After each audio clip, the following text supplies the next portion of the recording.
안녕하십니까. 이노소셜랩 서진석 연구위원입니다. 지속불가능 ESG 오늘 6번째 강의입니다. 순환경제를 위한 5가지 질문 주제로 얘기를 나눠볼까 합니다.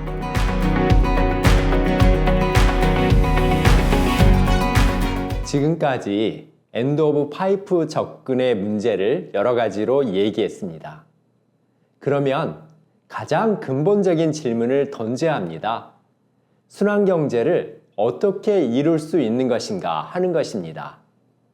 이를 알루미늄 사례를 중심으로 알아보려 합니다. 알루미늄 음료 캔은 순환경제의 교과서적인 예다 이렇게 많이 얘기하고 있거든요. 실제 알루미늄 캔의 경우는요, 소비자를 통해서 수거하는 비율이나 알루미늄 제작 시 들어가는 재활용 소재 비율이 유리병이나 페트병 대비 매우 높습니다. 만약 순환경제에 가장 근접해 있다는 소재가 해결하지 못하고 있는 부분이 있다면요, 다른 소재는 더욱 문제가 크겠죠. 알루미늄은 순환경제에 얼마나 근접해 있고 또 해결해야 될 문제는 무엇인지 하나씩 알아보려 합니다. 순환경제를 실현하기 위해 5가지 질문을 던져보려 합니다. 첫째, 재활용 소재는 다운사이클링일까요? 업사이클링일까요? 둘째, 원재료의 재활용률이 얼마나 될까요? 셋째, 재활용 수거율은 얼마나 될까요? 매립 및 소각 문제는 없을까요? 넷째, 원재료는 얼마나 지속적으로 추가될까요? 마지막으로 5째, 추가되는 원재료가 생태계에 끼치는 영향은 얼마나 될까요? 이 5가지 질문을 하나씩 살펴보겠습니다. 첫 번째는요, 업사이클링이 될까요? 하는 질문입니다. 이를 위해서 폐쇄 루프 순환율을 봐야 하는데요. 알루미늄의 폐쇄 루프 순환율은 92.6%입니다. 유리병의 59%, 페트병의 26.8%보다 훨씬 높습니다. 물론 알루미늄 캔이 알루미늄으로만 이루어져 있는 것은 아니죠. 캔 안쪽에 플라스틱 코팅 필름 문제도 있는데요. 이는 제외한 것입니다. 그렇다 하더라도 첫 번째 질문은 좀 쉽게 넘어갈 수 있습니다. 둘째는요, 재활용 소재율입니다. 재활용 시스템이 갖춰져 있는 선진국인 미국만 해도요, 2020년에 45.2%에 불과합니다. 캔 제조사 연구소는 2050년까지 90%까지 올리겠다 하는 로드맵을 발표했는데요. 전망은 그다지 밝지 않습니다. 미국의 소재 재활용률은 1990년대 한때 60%를 상회했는데요. 오히려 최근 들어 떨어지고 있습니다. 드라마틱한 증가가 이루어지기 힘든 거죠. 현 시스템을 전환시킬 제도적 보완, 그리고 음료 캔 제조회사들의 적극적인 참여, 이런 거 없이는 불가능하겠죠. 셋째는 재활용 수거율이 얼마나 될까 하는 것입니다. 미국의 경우 10개 주에서 용기 보증금 제도를 운영하고 있습니다. 그럼에도요, 재활용 수거율이 약 52%밖에 되지 않습니다. 기업들의 참여도 중요한데요. 코카콜라의 경우 2022년 기준 재활용 또는 리필을 위해 수거된 캔과 병의 비율은 합쳐서 61%였습니다. 안타까운 것은 2019년도에도 해당 비율이 60%였는데요. 이렇듯이 이 수치가 환상적으로 증가하지 않고 있다는 것입니다. 수거율을 높이는 것은 비교적 쉬운 과제인데요. 수거하기 용이한 캔과 병마저도 수거율을 높이는 것이 결코 쉽지 않은 상황입니다. 넷째 질문은 알루미늄 원재료는 얼마나 지속적으로 추가될 것인가 하는 것입니다. 미국의 알루미늄 캔의 재활용 소재 비율을 보면요, 보크사이트 광산을 파헤치면서 생산된 1차 알루미늄은 27%나 됩니다. 실제 보크사이트 생산량은 지속적으로 증가할 것이다 이렇게 예상하고 있습니다. 최소한 연도별 총 생산량만이라도 줄어야 할 텐데요. 오히려 매년 증가하고 있습니다. 2050년까지 달성해야 할 글로벌 순환경제 목표를 세우고요. 이를 역산해서 신규로 보크사이트 광석을 캐내는 양을 줄여나가야만 할 것입니다. 마지막 질문입니다. 추가되는 알루미늄 원재료가 생태계에 어떤 영향을 끼치고 있을까요? 알루미늄을 만드는 과정은 매우 복잡합니다. 알루미늄 1톤을 만들기 위해서는요, 총 50톤의 암석을 파괴해야 합니다. 광석 쓰레기 외에도요, 화학물질 등 소비하는 것을 모두 합치면요, 1톤의 알루미늄 생태 배낭은 무려 85톤이나 됩니다. 순환경제로 가기 위한 5가지 질문을 이렇게 던져봤는데요. 알루미늄 캔의 생산 과정도 간단히 돌아볼까요? 보크사이트는 호주에서 가장 많이 생산되죠. 그래서 호주 광산에서 채굴되어서 미국 소비자가 마시기까지 콜라캔은 멀리 1만 킬로미터 이상을 여행합니다. 또 생태 배낭은 약 100배나 됩니다. 보크사이트 광산의 채굴량은 매년 늘어만 가고 있죠. 우리는 알루미늄을 순환경제의 교과서다 이렇게 부르고 있는데요. 알루미늄마저도요, 순환경제 문턱에 다다르지 못하고 있는 것이죠. 이것이 우리 사회의 순환경제의 현실입니다. 정말 순환경제를 이루는 것이 쉽지 않다 하는 것을 알 수 있는데요. 왜 쉽지 않는 것인가요? 먼저 이 문제의 근원이 생산 시스템에 있는 것인지 아니면 소비 시스템에 있는 것인지 이건 역시 매우 중요하게 다뤄야 할 주제입니다. 이를 LED 사례를 중심으로 얘기해 보고자 합니다. 폴 호커는 프로젝트 드로우다운 운동을 펼치고 있는데요. 기후변화를 되돌려 놓을 수 있는 100개 솔루션을 도출했습니다. 그 결과 LED 조명은 가정용이 33위, 상업용이 44위라는 높은 순위를 차지했습니다. LED는 백열전구보다 90%나 더 적은 에너지를 사용하고요. 소형 형광등의 절반쯤 되는 에너지를 사용합니다. 특히 장점은 수명입니다. 수명이 5만 시간이나 됩니다. 백열등은 1000에서 1500시간인데요. 이를 훨씬 상회합니다. 미국 일반 가정에서 사용하는 기준으로 환산해 보면요, 무려 42년간이나 사용할 수 있습니다. 이러니까 LED가 백열등과 형광등을 대체한다 하는 것은 시간 문제로 보이는데요. 이에 2010년대 말이면 소켓 포화 상태가 올 것이다 이렇게 예상했습니다. 이론적으로는 더 이상 소켓의 전구를 갈아 끼울 필요가 없어질 것이다 전망한 것이죠. 그러나 소켓 포화 상태는 오지 않았습니다. 물질 소비가 줄기는커녕 순환경제와는 전혀 다른 방향으로 갔습니다. 첫째요, LED로 인해 연료비가 절감할 수 있게 되었다 하니까 오히려 더 많은 LED를 구매하고 더 많은 전기를 소비했습니다. 이른바 제번스의 역설이죠. 둘째는요, 수명이 짧은 LED 제품이 쏟아졌습니다. 이른바 계획된 노후화입니다. 기업들은 내구성을 높이는 기술 대신에요, 비용과 품질을 끌어내리면서 LED를 값싸게 생산하면서 경쟁하기 시작했습니다. 셋째는요, 다양한 LED 제품으로 확장되었습니다. 각종 스마트 조명들이 나오기 시작했고요. 기업들이 많은 제품을 내놓았고 소비자들은 또 이를 소비했습니다. LED가 백열등을 삼키는 속도 이상으로 생산과 소비의 증가가 그 속도를 잠식시킬 만큼 빠르게 진행되었습니다. 이 사례에서 두 가지 문제를 좀 더 깊이 살펴보려 합니다. 첫 번째는 제번스의 역설입니다. 제번스는 산업혁명 시기 영국의 경제학자입니다. 산업혁명이 전개되자 석탄 매장량에 대한 우려가 커졌죠. 이에 기술 효율성을 높이면 석탄 소비를 줄일 수 있다 하고 생각했습니다. 이때 제번스는 제임스 와트의 증기 엔진을 분석하면서요, 연료 효율성 개선이 연료 사용을 감소시키기보다 증가시키는 경향이 있다 주장했습니다. 향상된 효율성은 자원 사용 비용을 낮춰서요, 오히려 수요량을 증가시키는 경향이 있다는 것이죠.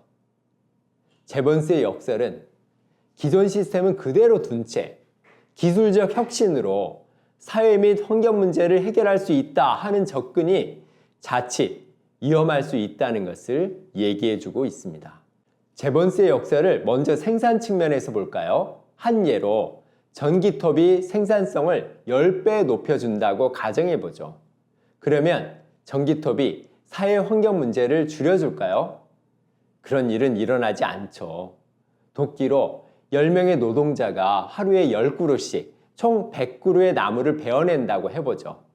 전기톱으로 대체하면 한 명의 노동자만 일하면 됩니다. 그러나 현실은 그렇지 않죠. 10명의 노동자를 고용해서요, 하루에 100그루가 아니라 1000그루를 베어내겠죠. 전기톱 사례처럼요, 효율성의 혁신이 삶의 질 제고로 이어지지 않고 오히려 더 많은 생산을 만들어내고 더 많은 자원을 파헤치는 결과로 이어지는 경우가 많습니다. 비단 생산만의 문제는 아니죠. 소비에서도 똑같은 현상이 벌어지고 있습니다. 연료 효율이 높은 차가 계속 나오고 있는데요. 그러면 상식적으로요, 에너지 소비가 줄어야 하잖아요. 그러나 그런 현상은 일어나고 있지 않죠. 첫째는 직접 효과가 있습니다. 연료 효율이 높아져서 연료비가 줄어들면 사람들은 오히려 차를 더 자주, 더 멀리 운전하는 경향이 나타납니다. 둘째는 간접 효과입니다. 연료비 전략으로 여유가 생긴 소비자는요, 그 돈을 다른 에너지 소비 활동에 사용하는 경향이 있죠. 예를 들면 여행을 더 많이 가거나 또는 에너지 소비가 높은 또 다른 상품을 구입하는 것이죠. 제번스의 역설을 생산과 소비로 나눠봤는데요. 현실에서는 생산과 소비 문제가 결합되어 나타납니다. 자동차의 예로 볼까요? 2005년 대비 2018년에 자동차의 평균 연료 소비량은 떨어졌습니다. 100km당 소비 연료가 18% 줄었죠. 그러나 같은 기간 전 세계 신차 판매량은 44% 늘어났습니다. 결국 차량 한 대당 연료 소비는 줄었지만요, 더 많은 차량이 도로에 다니면서 총 연료 소비량은 감소하지 않고 오히려 증가하는 것입니다. 다른 사례 하나만 더 보죠. 에너지 효율이 2배로 높아진 TV가 나왔다 하면 에너지 감소로 이어져야 하겠죠. 그러나 그렇지 않는 경우가 많습니다. 에너지 효율이 더 좋으면서 기술 혁신으로 저렴해진 TV가 나오면요, 교체할 시기가 아닌데도 새롭게 TV를 교체하거나 아낀 비용으로 에너지 등 다른 재화를 소비하거나 또는 더 저렴해진 TV를 2대 구입해서 가족별로 사용하기도 합니다. 혁신으로 인해 높아진 효율성을 그것을 능가하는 생산과 소비가 일어나고 있는 것입니다. 실제 연구 결과도 있습니다. 20세기 중반 이후에 발명된 57가지를 선정해서 연구했는데요. 연구 결과 기술 발전이 자원 사용 감소 및 환경 영향 감소로 이어지는 사례는 하나도 없었습니다. 효율성이라는 단어는 성장의 다른 이름이 되고 있습니다. 환경 영향 감소 효과를 삼켜버리는 것이죠. 저탄소, 탈탄소 이것만이 아니라요, 저자원, 탈자원 이것도 함께 고민해야만 할 것입니다. 그것이 에너지 효율성 개선에 대한 맹신에서 우리가 헤어나는 길이지 않을까 하는 생각을 합니다. 다음은 계획된 노후화를 통해서 생산 시스템과 소비 시스템이 어떻게 맞물리며 순환 경제를 어렵게 만들고 있는지 살펴보려 합니다. 샌프란시스코 인근의 한 소방서 창고에는요, 1901년부터 불을 밝히고 있는 백열전등이 있습니다. 지금도 24시간 불을 밝히고 있습니다. 현재 생산되고 있는 백열전구의 수명은 1000시간에서 1500시간에 불과한데요. 놀랍게도요, 1881년에 판매된 최초의 상업용 전구는 지속시간이 1500시간이었습니다. 1924년에는 카르텔이 만들어지기도 했습니다. 그 결과 1940년대에는 모든 전구의 표준이 1000시간으로 줄어들었습니다. 백열 정부는 계획된 노후화의 한 사례에 불과합니다. 애플 사례도 보죠. 한 젊은 멀티미디어 아티스트가 2002년 초에 애플 아이팟을 샀습니다. 그런데 18개월 후에 충전식 리튬 배터리가 더 이상 작동하지 않는 겁니다. 문의했는데 애플은 배터리 교체는 불가능하고요. 새로운 아이팟을 구매해야 된다 하는 방침만 되풀이했습니다. 청년은 화가 났죠. 아이팟의 더러운 비밀, 이런 제목의 영상을 제작했습니다. 영상은 단기간에 퍼져나갔죠. 그리고 결국 집단 소송으로 이어졌습니다. 배터리 교체비가 더 비싼 제품도 있었습니다. 애플은 2010년 아이팟 셔플이란 제품을 내놓았는데요. 이 제품은 수리 용이성을 평가한 한 사이트에서 최악의 점수를 받았습니다. 배터리 교체는 거의 불가능했습니다. 배터리 교체 가격이 제품 소매가보다 높았습니다. 앱슨 잉크젯 프린터 사례도 유명합니다. 앱슨은 일정한 인쇄 매수에 도달하면요, 자동적으로 프린터 작동이 중단되도록 설계된 특별한 마이크로칩을 넣었습니다. 분사된 잉크를 받아내는 폐 잉크통이 있는데요. 이것이 넘치지 않도록 했다는 것입니다. 문제는 흡수 패드의 문제가 발생하기도 전에요, 수명을 중단시키고 있다는 것입니다. 소비자에게는 잉크 패드를 교체하거나 수리할 수 있는 선택권이 아예 없었습니다. 앱슨 잉크젯 프린터의 다수 모델에서요, 이러한 사례들이 고발되었습니다. 듀폰의 나일론 스타킹 사례도 유명하죠. 1939년에 처음 나왔는데요. 강철처럼 강하고 거미줄처럼 가늘고 비단보다 좋은 섬유, 이렇게 마케팅을 했죠. 나일론 스타킹으로 자동차 한 대를 끄는 실험이 크게 회자되기도 했습니다. 그러나 한번 팔리면 판매가 줄어들어 버릴 수 있는 상품을 경영진은 원하지 않았습니다. 듀폰은 더 얇고 더 저렴하고 이음새가 없는 스타킹을 내놓기 시작했습니다. 한 조사 결과에 의하면요, 스타킹을 6번 이하로 신는 사람은 72%나 되었습니다. 계획된 노후화는 다양한 경우가 있습니다. 첫 번째는요, 물질적 노후화입니다. 기능적으로, 구조적으로, 기술적으로 제품의 수명을 단축시키는 것입니다. 앞에 든 5가지 사례 모두 여기에 해당됩니다. 두 번째는요, 문화적 노후화입니다. 주로 과거의 제품의 가치가 상당히 남아있음에도요, 새로운 모델의 구매를 장려하는 광고나 마케팅으로 발생하고 있습니다. 세 번째는요, 서비스적 노후화입니다. 과거 모델에 대한 소프트웨어 업그레이드나 기술 및 서비스 지원 시스템을 중단하거나 또는 새로운 모델과 이전 모델 간의 호환성을 없애는 것입니다.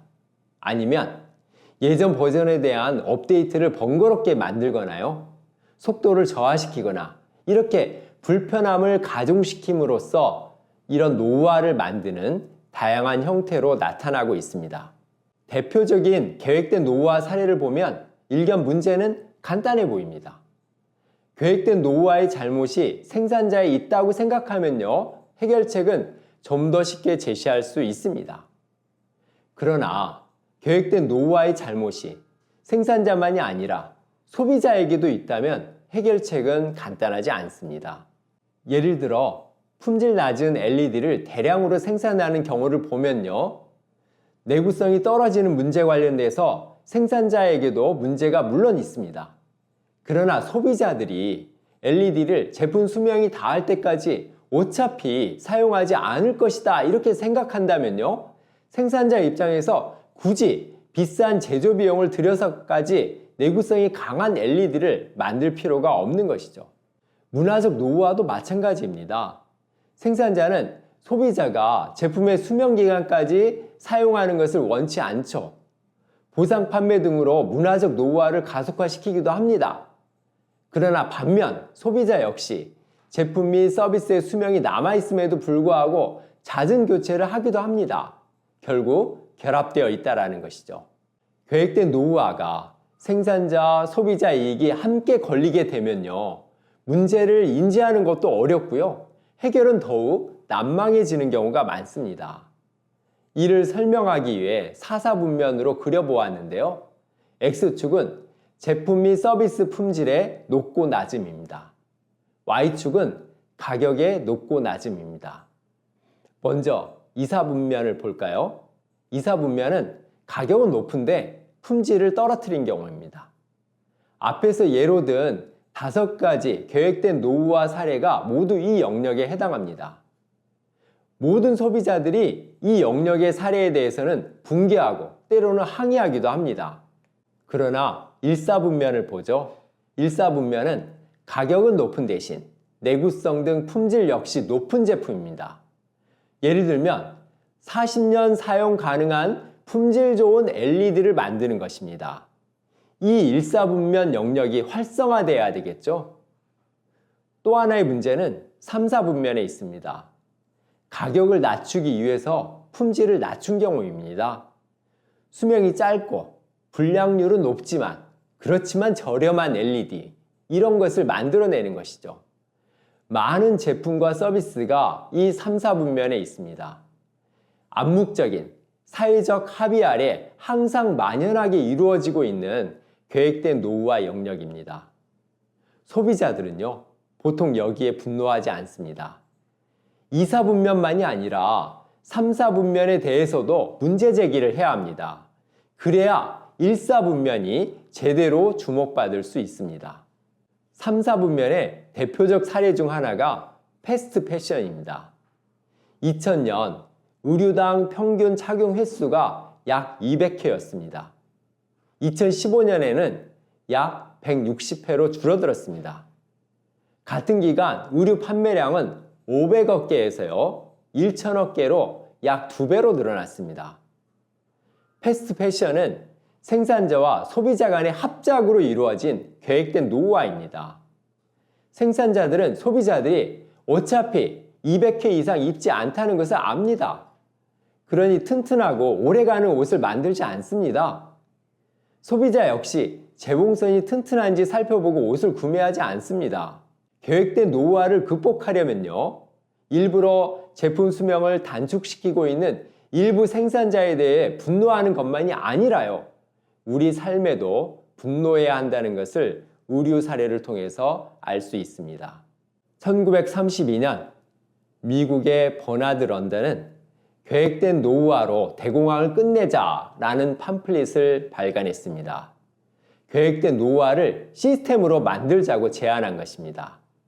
그러나 앞의 사례에서 보았듯이 계획된 노후화는 대공황 시절에만 일어나는 것이 아닙니다.